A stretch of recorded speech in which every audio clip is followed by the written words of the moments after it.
The way in which we consume and develop energy has changed drastically in recent years for massive consumption. This has led to the search for new ways to produce energy faster, and this damages the environment.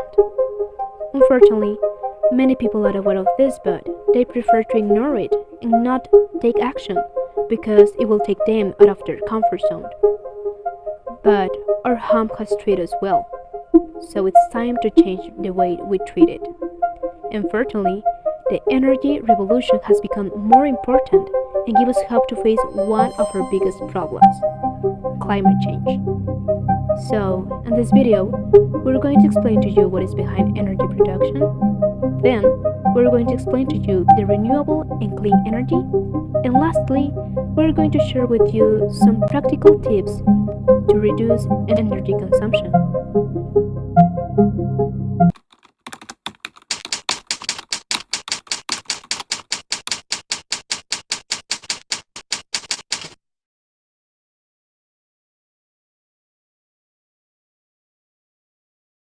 We all know how energy works and how can we use it.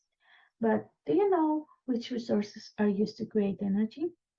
They are called fossil fuels. And what is fossil fuel? Well, it's an hydrocarbon containing material formed naturally in the Earth's crust from the remains of dead plants and animals that is extracted and burned as fuel. The main fossil fuels are coal, crude oil, and natural gas. Burning fossil fuels has generated most of the energy required to propel our cars, power our business, and keep the lights on in our homes. Even today, oil, coal, and gas serve about 80% of our energy needs. Using fossil fuels for energy has exacted an enormous toll on humanity and the environment, such as emissions. Fossil fuels emit harmful air pollutants long before they are burned. Indeed, many people are exposed daily to toxic air pollution. Water Recommend pollution. you this video. Coal, oil and gas development pose myriad threats to our waterways and groundwater. Coal mining operation wash toxic runoff into streams, rivers, and lakes and dump vast quantities of unwanted rock and soil into streams. Oil spills and leaks during extraction or transport can pollute drinking water sources and jeopardize entire freshwater or ocean ecosystems. Ocean acidification. When we burn oil, coal, and gas, we change the ocean's basic chemistry, making it more acid. Our seas absorb as much as a quarter of all man-made carbon emissions. Since the start of the Industrial Revolution, the ocean has become 30% more acid. As the acidity in our waters goes up, the amount of calcium carbonate goes down. This can slow ground rates, weaken shells, and imperil entire global warming pollution. When we burn oil, coal, and gas, we don't just satisfy our energy needs, we drive the current global warming crisis as well. Fossil fuels produce large quantities of carbon dioxide when burned. Carbon emissions trap heat in the atmosphere and lead to climate change. If this wasn't enough damage, we also contribute to the problem, and if you're wondering how, let me explain. Renewable energy resources are being consumed by humans out of proportion to its own needs, and the water required by other living beings and at a rate greater than natural replacement. Current energy use practices are also degrading the environment at unacceptable levels. The world's non-renewable energy resources, notably fossil fuels, are also being rapidly depleted. This is due to accelerating energy requirements made by rapid global population growth and development. It is predicted that certain regions of the world will consequently face increasing energy shortage. Wasteful and inefficient energy use practices are significant contributors to energy exhaustion. For instance, some of the fastest population growth is occurring in countries depend mostly on fuelwood, facil- facilitating its unsustainable consumption by deforestation. Also, in Guatemala in the past year, the energy consumption increased 8.21% during the pandemic because many people started to work from and study from home. This affects not only the economy, but the pollution that we create by using excessive energy in our homes. That is why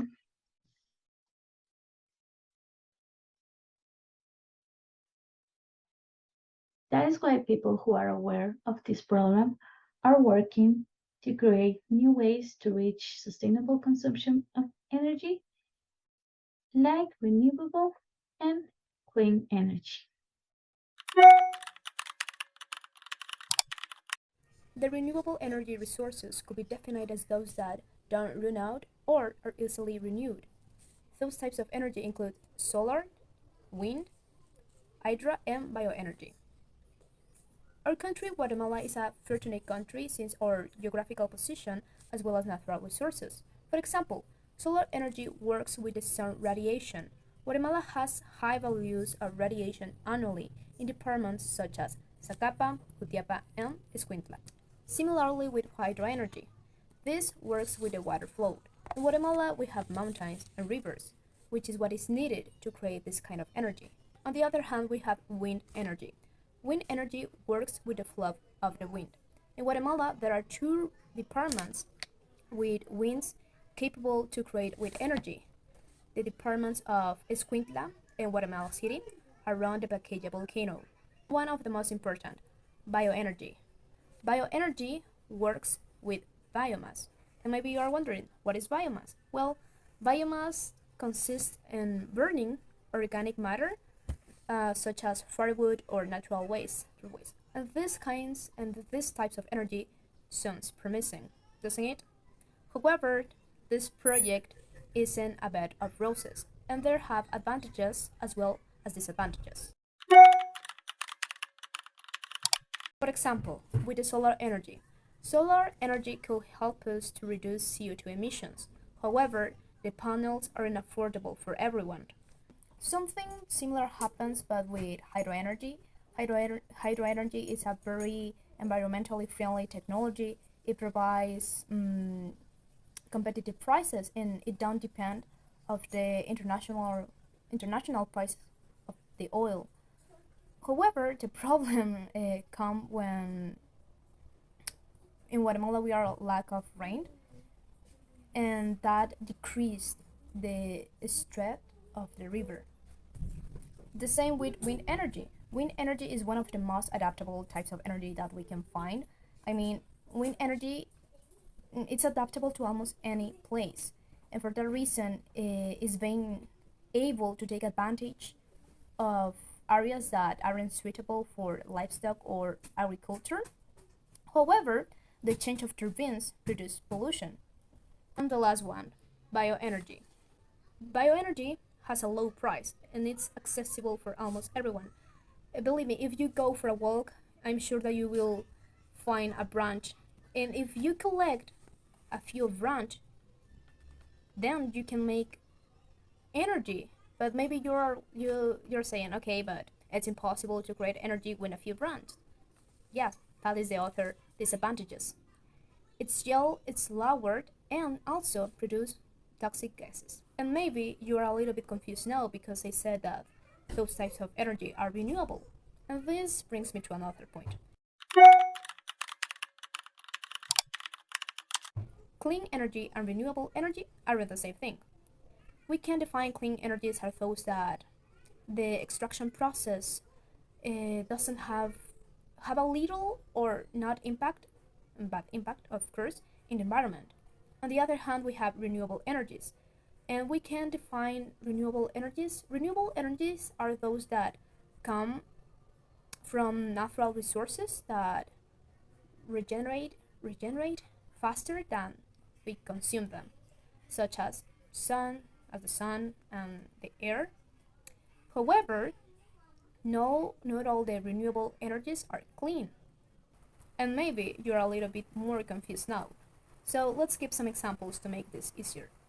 For example, okay, let's start with clean energy. Clean energy, well, a part of solar energy and with wind energy, we can mention hydro energy. And if you know a little bit about this, maybe you realize that they produce pollute because the change of turbines, the change of panels, of course, but remember what I said. Clean energies produce a little or not impact in the environment. On the other hand, let's give some example about renewable energy. And I think bioenergy is a good example. I mean, bioenergy is a renewable energy. I mean, we always have natural waste, but isn't clean. And maybe you are wondering why. Well, the reason is because for create biomass, what is needed to create bioenergy, we have to burn organic matter, and that produce air pollution, of course, and CO2 gases. And maybe you're a little bit confused now, but let's be honest, there is no way to obtain usable energies that is harmless in environmental terms. But let's say that clean and renewable energies try to reduce pollute. However, we know that those types of energy are quite expensive. So for that reason, we have brought some tips, some practical tips that you can apply in your daily basics.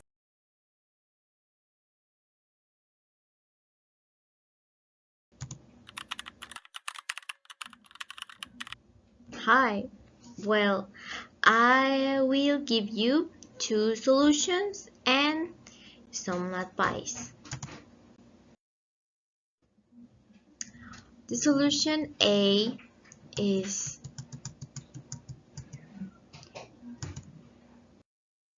humanity must die. Because when an area is abandoned by humans, nature tends to take back control and restore everything to the way it was before. So solution A, and I think the best solution, is that humanity must die.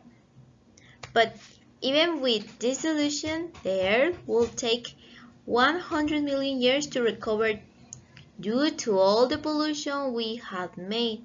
And by now, I know that it is impossible for humanity to suddenly disappear. And maybe you are wondering why it will take much time. So here's a video that explains better why it will take too much time. Sure, only if you want to know more about that topic, but I it's very interesting. And back to the main topic, as Jacqueline said, we can't stop producing energy pollution, but we can produce less pollution and reduce our carbon footprint. So, what can we do if everything we do generates pollution and energy pollution?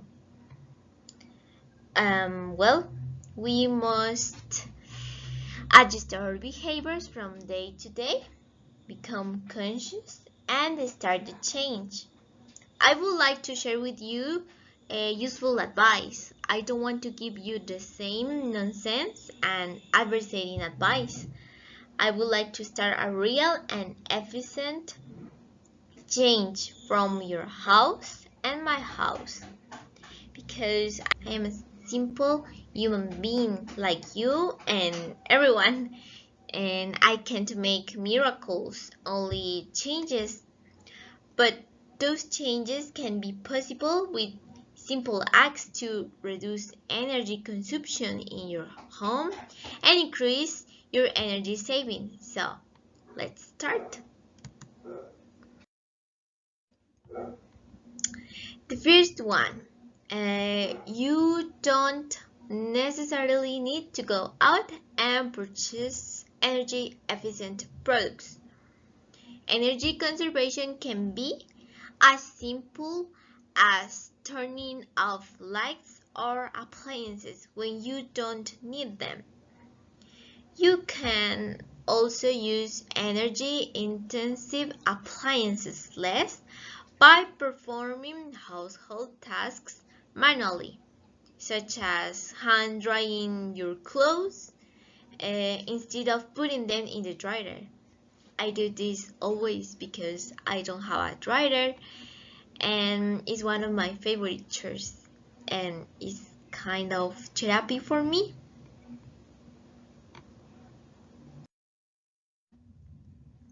Another advice is to take short showers. Taking shorter and colder showers can save both water and energy. And a tip to help you is to pick a song or two to play while you are in the shower, and try to be done before the songs are. For me, it's a super mega challenge because I have curly hair, and I love taking showers and singing, but even that can be an excuse. But remember to choose short songs, because it wouldn't be useful to choose two songs of 4 or 5 minutes each. So keep in mind that.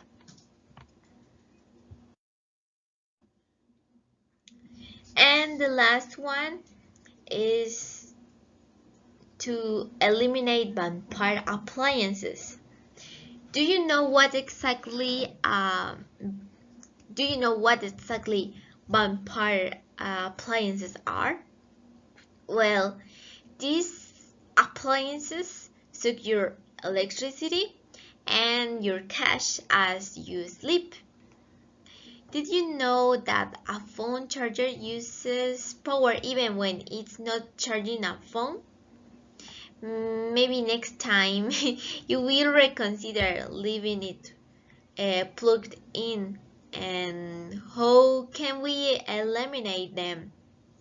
Well, it isn't as difficult as you think. Just switch off or unplug them. And with that advice, we can make such a significant change on the earth. Thanks.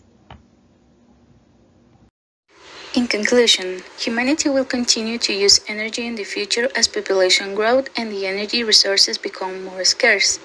Therefore, we are trying to fix what we have messed up, looking for new ways to get sustainable energy and create awareness in our communities.